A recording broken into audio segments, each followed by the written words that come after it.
And so this video begins. Welcome to Miller Island. Decided to pull off and start this video at this park.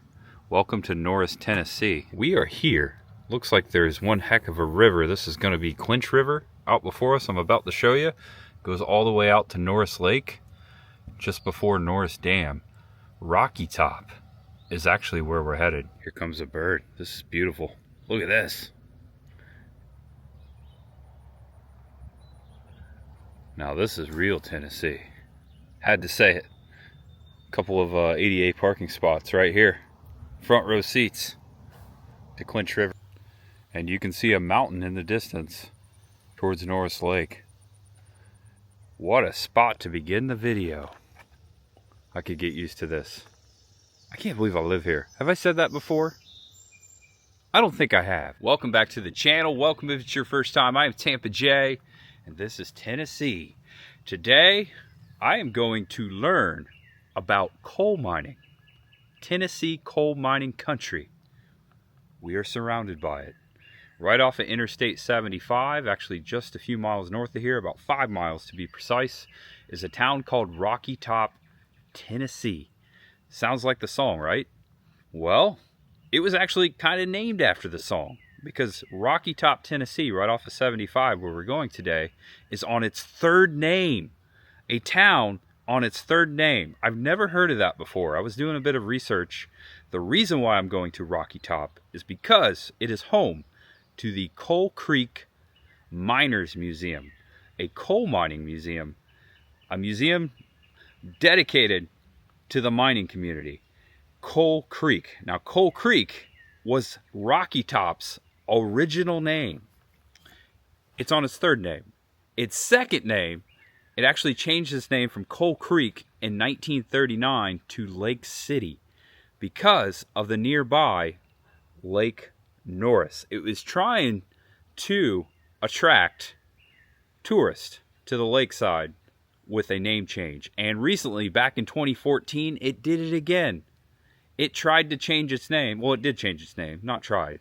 But they changed its name in order to attract tourists once again. So, Rocky Top, Tennessee, off of I-75, formerly known as Lake City and Coal Creek. I thought that was kind of neat and weird, and I wanted to put that up front in the video. The whole point of this, I didn't know that until I went researching. The whole point of this video is to go check out the Coal Miners Museum and learn more about coal mining here in Tennessee. I don't know too much about it. I know coal mining is a dangerous job. I know a lot of people were killed. It still goes around the world. It's almost like once a year, tragically, sadly, we hear of a horror story about the coal mines. I know it was a very big part of culture right here out in Rocky Top. So that's what we're on a mission to learn today. See the town of Rocky Top, also a nearby town called Beech, which had a mine back in the early 1900s. I think there might be some of that coal mine still there. So after we explore Rocky Top, Coal Creek, Lake City, we're going to go over to Beech and see if we can see anything over there. That's going to be the video. I thank you so much for watching. Hope you enjoy it. Here we go. I'm going to head back up to my car, and we're going to head to Rocky Top. Coal mining we will go. There's much ahead. All right, first things first. Remember the way out. Oh, it's this way. I see an out. And now crossing over the river we just started the video upon. Heading this way to Rocky Top. Interstate 75, look at this. As we cross over into Rocky Top, we have made it to town. Although it changed its name from Lake City to Rocky Top back in 2014, it is still Lake City Elementary here. Huh, I wonder if they'll ever change the name. Rocky Top United Methodist Church. Makes me wonder if they changed their name. Had to, right? Welcome to Rocky Top, Tennessee. I found Main Street. Also, I found Coal Creek General Store, still with the original name, has a welcome to Rocky Top mural painted on its side. Really neat, cool looking store. Very Americana. This looks awesome. I love the old Coke sign. And inside the Rocky Top, you got some mountains on top, or below, in the top. Looks like we've got the University of Tennessee. We've got coal mining on the O. We've got train tracks. We've got like kind of like a snow or ATV going on there, and we got the dam, Norris Lake Dam. Really neat. Also a Pepsi machine below the Coke sign. That's funny. Okay, so that's definitely an ATV, because right across here on 3rd and Main, there's an ATV route sign. So this is part of the ATV route in the K in ATV. I'm gonna walk down the street here. I think the Coal Creek Miners Museum is down Main Street this direction, which is north. Here's the front side of the open Coal Creek General Store. It looks like they sell moon pies inside. Also cold drinks, candy, bologna sandwiches. Bologna sandwiches, that's amazing. I used to get fried bologna sandwiches from my dad when I was a kid. All right, I'm gonna peek my head in. As I step foot into the general store, there's a train outside coming through. They've got honey for you, local honey and honey samples. A lot of crafts in here. It smells great in here too. Support your local business. I love doing that. It's really cool that they got the Coal Creek General Store right in the middle with that. All local honey. This is Strawberry Plains Honey Company. I know that's in between Knoxville and like Pigeon Forge area. I remember seeing that on the map. Ooh, apple butter. I made it to Rocky Top, Tennessee. That's really cool. Hoodie. They've got plenty of beverages over here. Ooh, bottled soda. Let's check that out. Check out this old Mountain Dew sign up here too. I'll tell you what, the Mountain Dew is serious. Not that Mountain Dew, the real Mountain Dew. We got Dr. Enough, we got Cheerwine, we've got Knee High, we've got Frosty, Crush, Sunkissed, we've got Fungal Fruit. Always ask for Avery's. Avery soda, never had that. Hank's Root Beer, which was my grandma's favorite. We've got Doc's Huckleberry Cream Soda. I'll be your Huckleberry. Dude, that's awesome. I've never seen that before. We got Appalachian Root Beer. I say Appalachian. I was born north of the Mason-Dixon line, and I am an Appalachian American. Believe it or not. Appalachian, Appalachia. You choose it. I will choose my soda. All right, I decided to get the Coal Creek bologna sandwich. Not toasted. I don't typically toast my bread. All right, I wasn't planning on it, but I got lunch. I got bologna, I got Wild Bill soda, and I got chips. Make sure you stop in and check out this awesome hidden gem right here, Coal Creek General Store. I'm gonna actually go back to my car, which is right behind me there, eat my sandwich, and then we'll continue. And they were not kidding. That is a thick bologna sandwich. This smells so good. Thank you, Rocky Top, or Coal Creek General Store. I'm gonna enjoy this, nice and hot. Wild Bill's Cola, really good. First time having it, I will be having this again. Craft Cola. I've never had craft cola in a can. And now back on foot, just down from the general store. This stretch of buildings right here on Main Street, just sitting vacant. Check out this old sign. Can't really make it out from here. Gonna get a little closer. Restaurant. Something restaurant. All right, I got it. It says Chapman Restaurant. Had to get a little closer. Wonder when the last time Chapman Restaurant was open. Looks like it was a long time ago. Very mid-century building and sign. Really cool find. Every building right here on Main Street, on this side of the street and that side of the street, is currently vacant. All right, guys, so I've made it further down Main Street, 1st and Main, City Hall. Check it out. Right over here, police station / fire department, and I just bumped into a subscriber who actually works for Rocky Top EMS. Shout out to him. Awesome, thanks for watching, man. Thanks for saying hello. Right here in front of all of that, the Coal Creek Miners Museum, a barbecue spot, which that smells really good. And check this out, Tennessee Music Pathways. This is the hometown and birthplace of Dean Dillon. There's George Strait and Dean Dillon at the Pure Country movie premiere. It's a good movie, I've seen it. Looks like Dean was born here, Larry Dean Flynn, March 26, 1955. Tennessee Music Pathways. I love running into these. This is really cool. There's a picture of Dean right before the Coal Creek Miners Museum. And here it is. Nice brick building right here on this corner. Sign says it's open. Right next door is Grumpa Bear Barbecue, which smells amazing. Maybe next time I'm in town I'll get barbecue and not bologna. Both good though. All right, let's see how much this costs. And there's a breezeway as we're entering. There's a giant rock right here. It says the tremendous weight and pressure of accumulated sediments and rock converted the peat into coal. Martyr coals like anthracite was subjected to greater pressure for longer periods of time than soft coals like ignite. Okay. All right, here's the documentary. It is so good. Okay, thank you. You're very welcome. Appreciate that. History of Coal Creek. All right, so first off, I've been instructed to watch this documentary. It is a free admission, but I donated.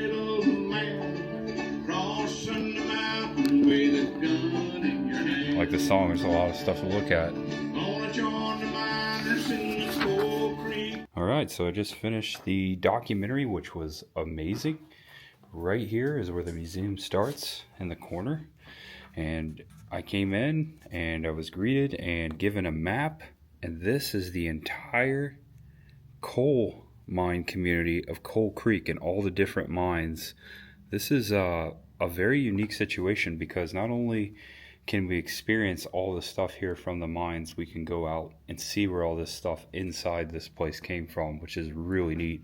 And I didn't realize that there were 2 major mine disasters, maybe more than that, but 2 major ones, and a war that was fought out here over the coal mines in the 1800s. So I just learned a lot just by watching that documentary. This right here is downtown Rocky Top, Coal Creek, and the star is where we are. So I look forward to walking through and showing you a lot of stuff in here. And here's a photograph of the Beech Grove mine, which I referenced in the beginning of the video, right around the corner, not too far from us, actually right up there. I mean, less than 2 miles away. This photo was taken, it looks like in 1882. Miner's picks. The basic tool of the coal miner was the pick used both to chip loose coal away from the rock face and to break up large blocks of coal once it had been blasted loose from the walls. A lot of tools and hats, and all this stuff came from this area. It's really cool. This is a carbide can and water canteen. Got some photographs of some miners. Photographs taken at Coal Creek. This one, a young boy named James Odell pushing a miner cart. Looks like it was taken in 1910, just before the disaster in 1911. So these are called bank belts. I've never seen this before. Check out the tags. They were thick leather belts worn by coal miners to hold their identification tags of the miner and his load of coal in his cart. Knee pads. Many miners worked in coal seams that measured less than 4 feet in thickness. This is neat. Right in the center of the room, on this side of this thing, name that coal. They got different types of coal in here that you can actually touch. Oh, okay. Hit the button. That was actually at the World's Fair there in Austin. Oh, this was at the 1982 World's Fair? Yes. That's a fun fact. Mm-hmm. Thought you might want to know that. What's that? I thought you might want to know. Yeah, that's really cool. Including young boys, half clothed, half starved to death, and there's death on that train. So if you go up to Militia Hill, which I highly... Militia Hill? Okay. Yes. Up there you will see there's a cannon up there. The trench is still dug out. And this is where the militia and the government set up a fort and fought against the coal miners here because they wanted them to be pushed out, basically. Okay. Instead of building a prison, as we know today, Brushy Mountain State Penitentiary was built because of this, the Coal Creek War. So as you go up that mountain, the railroad there has got, UT brought a sonar, went over the railroad tracks, so it's grave after grave after grave. Oh, wow. And marked, yes. Artifacts from the Coal Creek War. Wow. Mm-hmm. Bullet casings, balls, pictures of the militia here at Coal Creek, which were the free miners. And the reason why they were fighting was because the government sent basically convicts in to fill their jobs, and they said they weren't going to have it anymore, so the war began. The battle lost, the war won. East Tennessee miners lost the battle but won the war. Governor Buchanan was defeated in his bid for re-election, and in 1896 the legislature declined to renew the convict lease contract, so convicts were no longer sent to the mines, so it kind of fixed itself after the war was done. It was Governor Buchanan who sent the troops out here to Coal Creek, and the militia fought back. So a bucket full of coal and a pick, a lot of tools right here. Looks like there's another room off to the side. And later, at some point, I think we'll go to the cemetery. This is where a large area, or a large amount of miners are buried from the Fraterville miner disaster of May 19th, 1902. All of the names here buried there. I think at some point we'll go out and visit that monument right there to the miners. And I've come here in the back room. There's a nice display set up here, more pictures. Check this out. It's a mine. Got some mannequins in here set up. It's got some history down in here, stuff to read. Check that out. That's cool. Can you imagine just wearing that little torch on your head? Those are the original miner helmets. Not even a helmet, just a hat. All right, I was just told this story. The family of miner Walter Roberts in mourning. Eventually, the coal company settled with the miner families, paying $300. Actually, I was just told it was $200, not $300, for each certified death. No payment could heal the wounds. However, as practically every family in the Coal Creek Valley lost someone in the explosion, and this woman right here lost 8 people, 8 men, and she was left with all these children. 8 men as far as like her significant other and her uncles and her cousins. All their kids became hers because of 8 deaths of the coal mine disaster. Carrying the dead, stacks of pine coffins were brought in on railroad flat cars, but there were not enough to accommodate the need. Lumber was also brought in, and carpenters worked to build more coffins on the site. So this was 1902. It's a really cool museum. So much to see, to look at. There's some of those actual hats and lights right here. They're called the cloth cap and oil cath. Coal miners in the 19th and early 20th century wore no protective headgear. Simply a cloth cap, such as the one here. They attached an oil lamp and carried a small oil flask to replenish their fuel. This hot flame increased the risk of underground gas and dust explosions. Victims of the Cross Mountain mine disaster, December 9th, 1911. Cross Mountain is somewhere on this map. There it is right there, not too far from here. It's T on the map, and really cool that on the back here, it talks more about the history of each of the points of the map. The Coal and Metal Miner's Pocketbook. Looks like a handbook. Here's a picture of Cambria Coal Company, Bryceville, Tennessee, night shift. The Cross Mountain Mine, January 8th, 1941. Also another picture up here. This was taken January 9th, 1941. So this is the day shift. A lot more people working during the day. And then up here, this is the Top Mountain Mine, Bryceville, Tennessee. This was taken January 10th.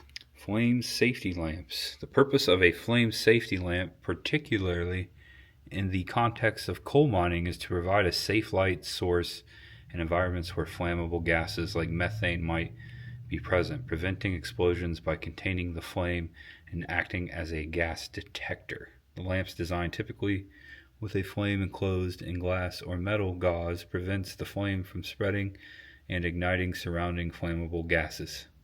The metal gauze cools the hot gases from the flame so that they cannot ignite external gases. Archive everything I could possibly find. Found the court papers, and a fellow by the name of Tipton Hightower was the one that was over the fires and stuff at the Freigherville mine. Okay, His son also worked with there as well with the coal miners, and ironically, he was running a little bit late that morning. That's the only thing that saved him from in the explosion. But Tipton, he ended up losing 2 sons in this explosion. Over the weekend, he had family members to come onto his home, like kind of like a family, get together. And he allowed the fire flames to actually burn down, if not completely out. So the gases were building up. On Sundays, coal miners did not work on Sundays. It was back then for everybody. They didn't work on a Sunday. But come Monday morning, when he goes and builds up the fire, there were already gases built up in here. So when the men went in and when they lit up their oil lamps, the explosion. It ignited. Yeah, it Wow. was like absolutely everything I have read is the most horrific, extreme explosion. It's the first breathing apparatus? Yeah. Oh, okay, yeah. The silver one. Oh, this one. Yeah, that one. Yeah, that one's the first. And Wow. it only lasted so many minutes. It was a chemical reaction to your own air, breathing your own air. It's so incredibly hot that it would melt the rubber mask being up on the top shelf there, it would melt it into the coal miner's skin. Oh, I bet, yeah. Yeah, and permanently. I mean, there was no getting that out. It was short, it was a short lived for safety measures, but geez. Yeah. And then you got the canary. Oh yeah, canary in the cage. Cross Mountain was the first successful mine rescue, first use of canaries to check air quality, and first use of self-contained breathing equipment by U.S. Bureau of Mines engineers and apparatus. Methane testers. Methane gas. MSA first aid kit. Miner's first aid kit. It's just a case of a bunch of boxes, 1-inch adhesive compresses, burn treatments, tourniquets, iodine brushes. Looks like a bottle of or a box of mints there, huh? Huge hunk of coal. Wow. Supplying water in mines. This sign says coal companies kept a steady supply of fresh water in the mines, both to quench miners' thirst and so that the miners could replenish their carbide lamps, which relied on water for chemical reaction that produced a flammable gas. Found my way to the gift shop. There are several books in here. Coal Creek, Lake City, Visions of Past, Coal Mining Towns.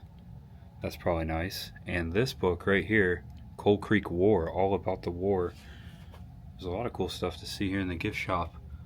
Mountain recipes, music, songs of the Civil War. Also, they have t-shirts. Look at this. I like that one. That one's really cool too. They even got blow-up pickaxes for $5. Look at that. I think I'm going to pick up this book. This will be nice to add to my collection. Learn more about the history. Check this out. They got free candy canes in here. Oreo. Also, coffee mugs. Alright, I just stepped out into the sunlight. Wow. Look at that car. Hold on. Wasn't planning for that to come by. Classic. So, I just got so much information overload. I want to shout out to Lisa, the curator here, for adding to my tour. It started off with the documentary, and then I walked around, and as you heard, she was adding stuff. 2 major mining explosions, a war, and almost, I think she said everyone perished during those 2 explosions, but like 2 people who would eventually perish. They're all buried right here. We're gonna go check that out. But overall, great museum. I will be back because they're gonna add to the upstairs. That will be opening sometime soon. I don't live very far from here. I'm very interested. Now I know more about coal mining. I bought this book, Coal Creek, Lake City, Visions of the Past, now Rocky Top, Tennessee. There is a very unique history right here in Rocky Top, and I've never seen this. Now we're gonna branch out, look for some coal mines, and visit the resting place of the miners and see what else we see along the way. That's gonna be the rest of the video. Thanks for watching, guys. Hope you're enjoying our time here. Come check them out. Stop in, say hello to Lisa. Tell her Tampa J sent you. Also, grab some barbecue or a bologna sandwich down the street. Oh, wow. So that's the actual Grumpa Bear barbecue. It's in an old house in between the Miners Museum and this old barber shop, which is a very old-fashioned looking barber shop, city barber shop. There's a dude in the window. He's probably the barber. All right, gonna get back to my car. And behind this Baptist church, check this out, a graveyard. This is the Fraterville Miner Cemetery up here. I can see the monument way up the hill. Coal Creek Mine Disaster Burial Site. No one is allowed in cemetery from sunset to sunrise. And on the hill, you can see a difference in the stonework. Right there. Fraterville Miner Circle and Leech Cemetery. Let's take a look. Wow. It is a circle. Inner circle, graves. Outer circle, graves. Huge monument in the center. This is beautiful. Tommy, son of Thomas and Jane Davis, born July 5th, 1883, died May 19th, 1902, and as we read, that is the tragic day. On the back here it says 89 of the 216 miners who perished in the Fraterville mine disaster of 1902 are buried in this circle.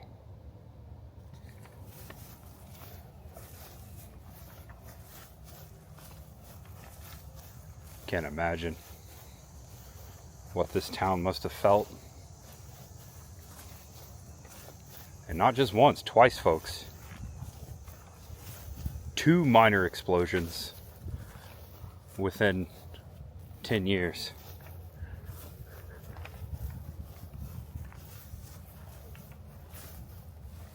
Beginning to walk into the inner circle. I'm going to check out the monument. There's also tombstones right here, smaller ones. And on the monument, all 4 sides, all of the names, all 216 names that perished.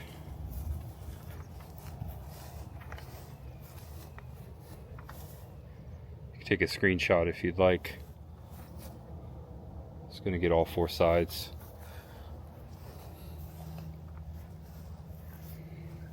It says right down here, the National Register, Tennessee Historical Commission, historic place. And then on the front side, check this out. I'm going to go backwards. Show you close first. Erected to the memory of the 184 men and boys who lost their lives in the Fraterville mine explosion May 19th, 1902. Back down the hill.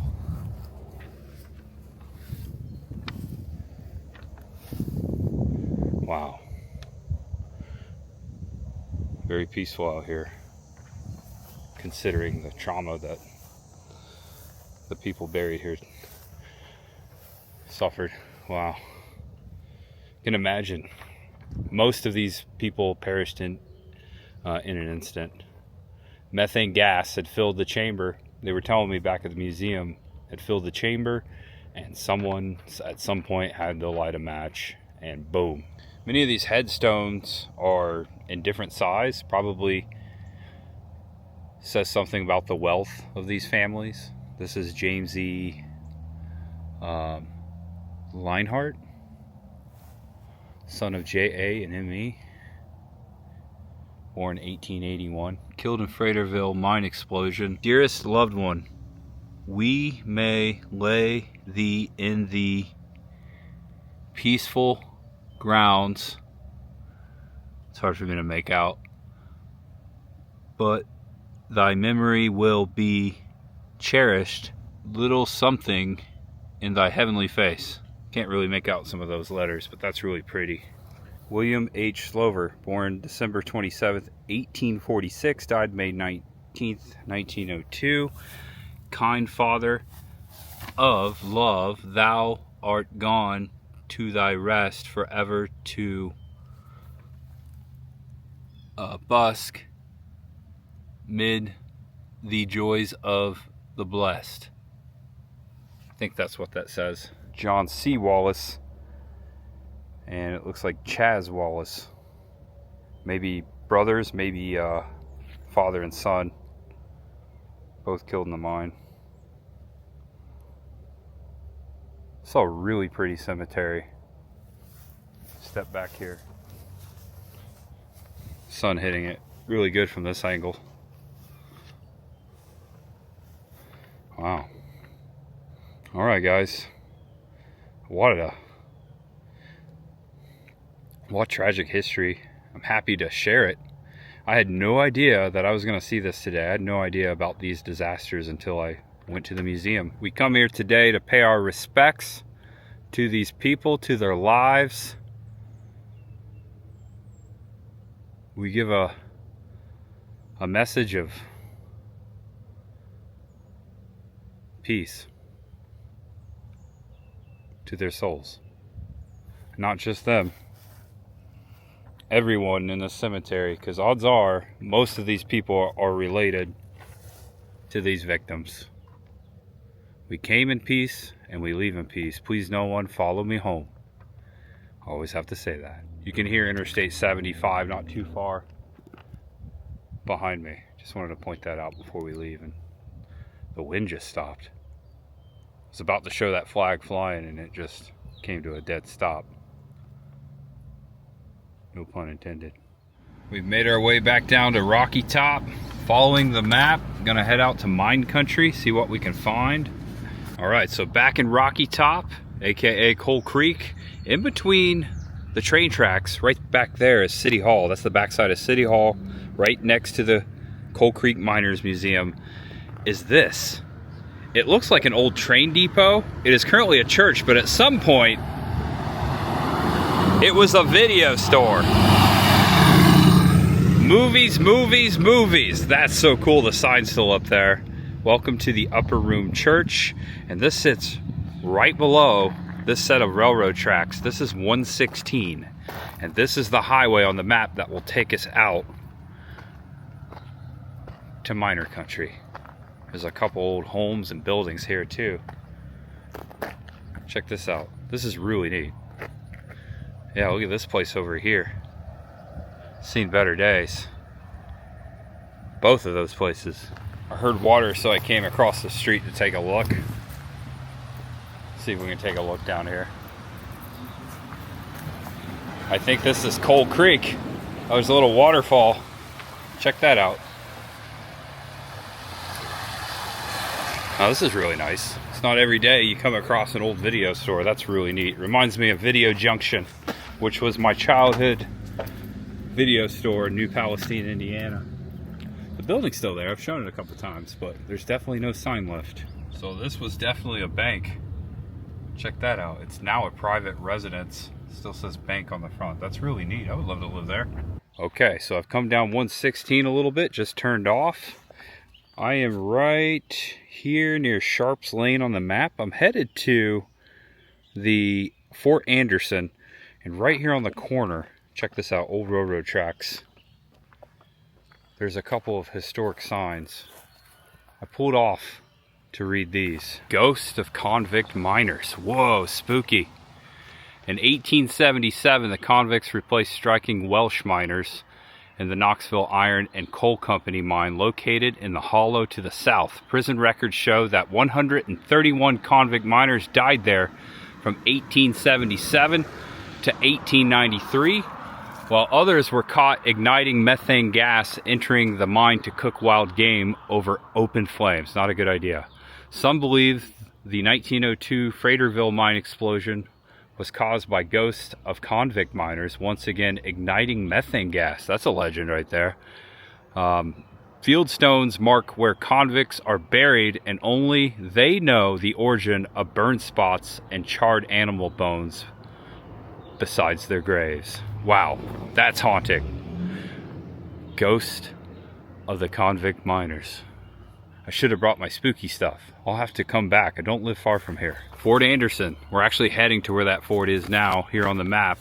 The Tennessee National Guard built Fort Anderson on Militia Hill in 1892 to restore order during the Coal Creek War.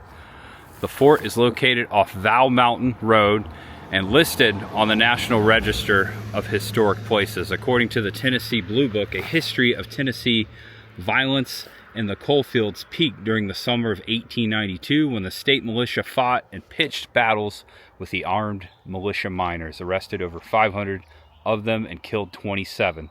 The miner uprisings prodded the General Assembly to end convict leasing, making Tennessee one of the first southern states to get rid of the system. All right, so we're heading up Sharps Lane here to D, which is Fort Anderson. Really cool how the railroad tracks were just kind of left here. Parked right up on them. I got all-wheel drive. That's the best I could do to get out of the road. Looks like this road is going to take us all the way to Fort Anderson. Anxious to see what's at the top.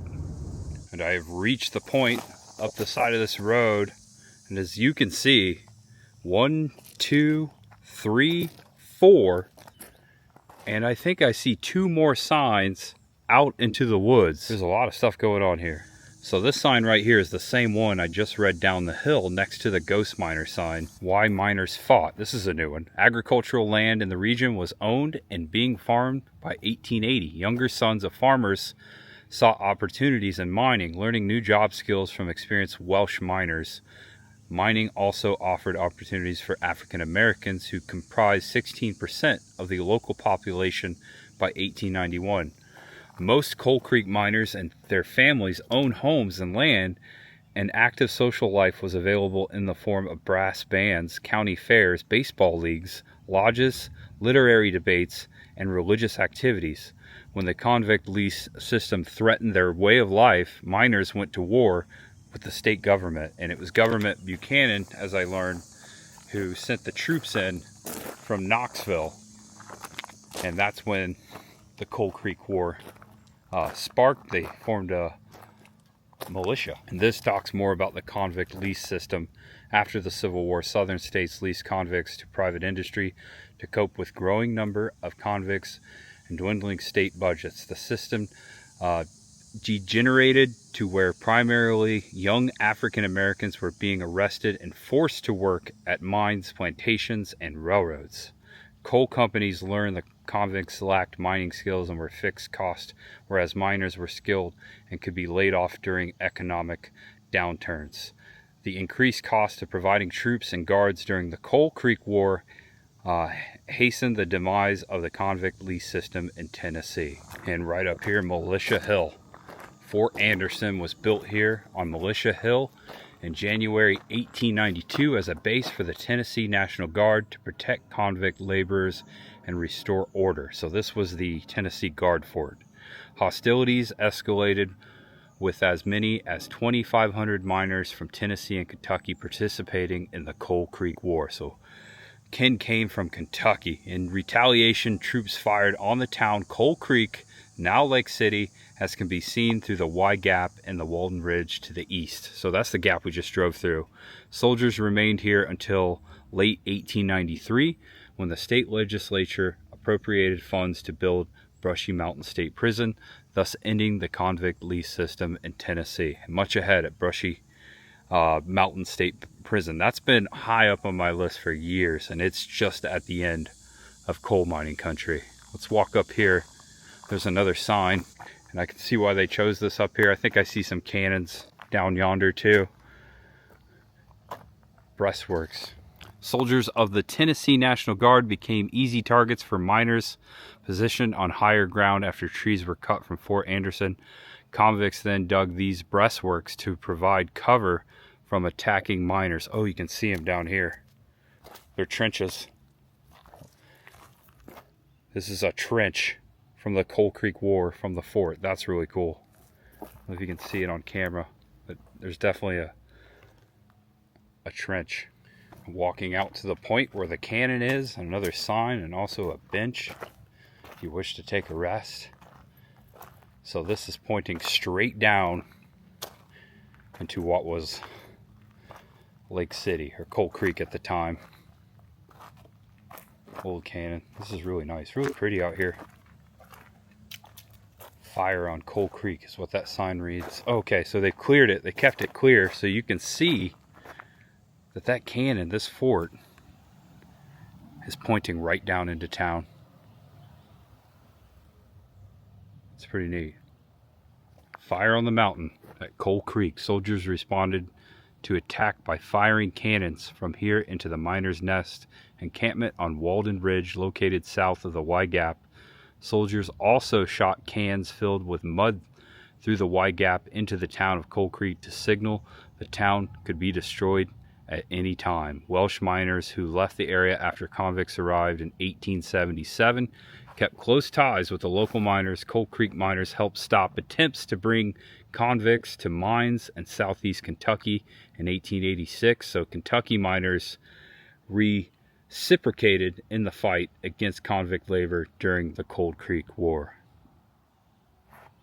Many of my family at that time in Kentucky, in Tennessee. I remember my grandpa telling me that one of my great-great-grandfathers worked in a mine in Kentucky. So there are some miners in my family history, but I until this day I had no idea anything about mining. This is some of the trench right here, by the way. It goes all the way around the mountain. Just saw it. Actually, it continues right here. Wow. So the cannon up here, the soldiers down here in the trench protecting Fort Anderson. I had no idea that there was a small war here in Tennessee until today, until I got to that museum. Very fascinating. That's why I just love to get in my car and go, baby. That's the stuff I love to find. And hopefully me sharing it, it teaches people about things, you know, history that time has forgot. So loved that. Love that part of this. Doesn't feel as peaceful here as it did in the cemetery. Cold chills. Whew. I should have brought my EMF tester and my EVP recorder. I will be back here just to specifically do that around these areas. Considering 2 disasters and a war, I can imagine there's a lot of paranormal stuff going on around here, so much ahead. Now that I've read all these signs, the convict lease system to me, and I heard this back at the museum as well, was just another way after the Civil War to prolong slavery. I mean, that's slavery. All right, so next, I think I'm gonna head over to where the very first miner explosion happened in 1902. I don't know how close we can get to it, but we're gonna try. So Fraterville, right here on the map. Looks like I gotta go back out to 116, hang a right, and come down to Wilson Lane. Pulled off of 116 as I'm heading out to find Wilson Lane. Already seeing signs for the Fraterville disaster. 1902. Poignant farewell messages were found on the bodies of Jacob Vowell, Powell, Harmon, John Hendren, Harry Beech, Scott Chapman, James Brooks, R.S. Brooks, George Hudson, Frank Sharp, and James Elliott. I've never seen so many historic signs in such short distance. Itinerant Miners Cemetery. Itinerant miners worked in the Fraterville mine alongside miners with long-term contracts and strong local ties. Bodies itinerant miners were not claimed after the 1902 explosion and were buried adjacent to the railroad spur that led by the mine. Some graves are marked with field stones and others are unmarked. All right, so I found Fraterville. This is Wilson Lane. I'm gonna go up the road. Somewhere up this road and to the right is where the Fraterville mine disaster happened. A lot of homes off of 116 here. Those old railroad tracks go right through this old town as well. All right, so I took a right on Thistle Hollow Lane. Somewhere in this area, there are homes here today. It's all cleared out. Was the Thistle Mine. This is where the very first mine explosion happened in this area here in Fraterville. Now this was 1891, so things have changed a lot. These houses obviously weren't there. On the map it looks like it's somewhere up in the trees. I'm sure the mine is still underneath us somehow. So right here on Wilson Lane, somewhere off and to the left in here is the old coal mine where the disaster happened. Right here is F on my map. And now today, there's just a bunch of homes up here. And I think, oh, look at this. Local Coal Creek Mine Disaster Burial Site. So here's the site that was just mentioned up there on that sign off of 116. Alright, so this just deads into another house. This used to go all the way through to 16. But over here to my left, underneath this mountaintop, is the mine. And this is where the explosion happened back in 1902. I have to turn around. Dead end. I don't see any stones in the ground, but this sign is saying that there are bodies, which is now in the backyard of this house. This is where they buried the miners. That's pretty crazy, huh? Yeah, there's just a house over here. And some of those same stretch of railroad track. Someone's mowed them there. It's pretty gnarly. Check this out, old bridge.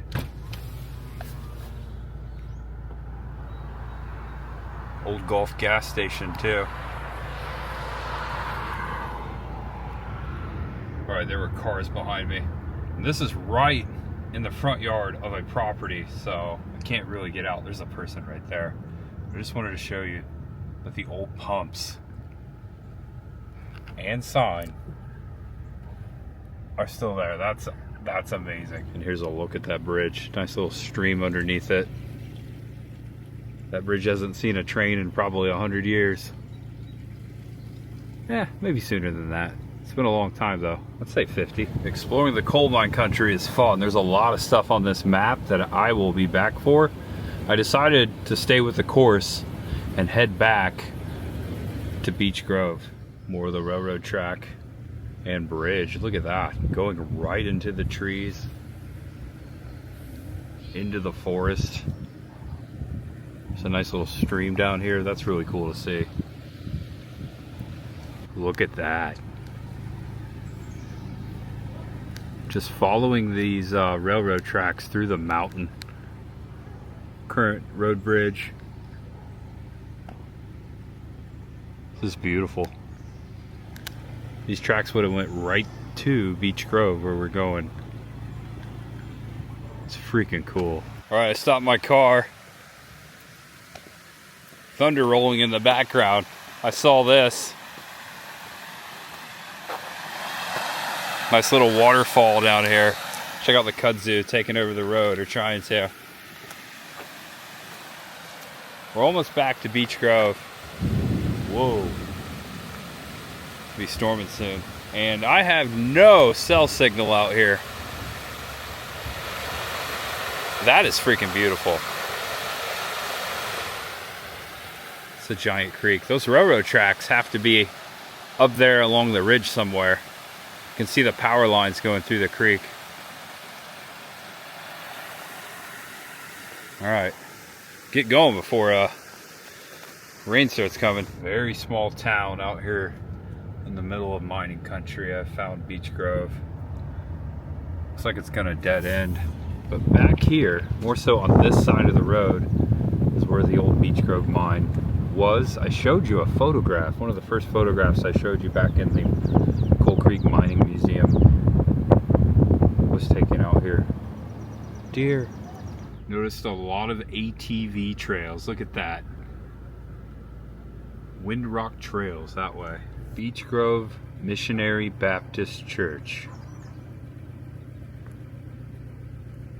Beech Grove, Indiana. Used to go there when I was a kid for fireworks. Birthplace of Steve McQueen. That's the Beech Grove I know. This is pretty. It's prettier than Beech Grove, Indiana for sure. Crossing the old railroad tracks once again. Starting to get rural out here. Oh man, look at this. Oh, it's a dead end over there. Dead end. Looks like there's a bunch of ATV trails on the map though. That would be fun. Alright, I think it's time to turn around.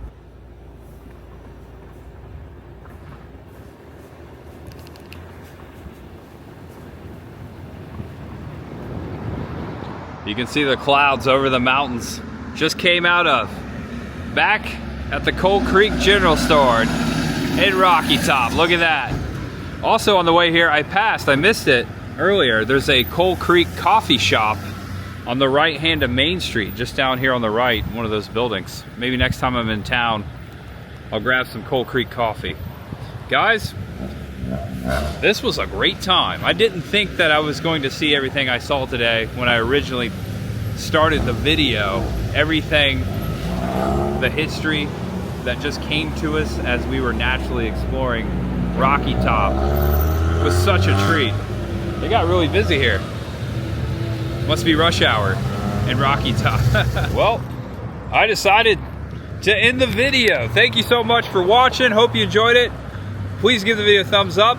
If you enjoyed the history, that helps it. Also, it helps get the word out there, and it helps me, and I really appreciate that. Thanks for always tuning in. If you enjoy this type of content, make sure to check out the rest of my videos. There will be much ahead in miner country. There was so much I found today and saw out in this area that I could not capture in one video. I will definitely be back to this area for sure, Coal Creek area. So thanks for watching, guys. Know you're awesome, know you're loved, and no matter who you are, what you're going through, just know that there's always much ahead.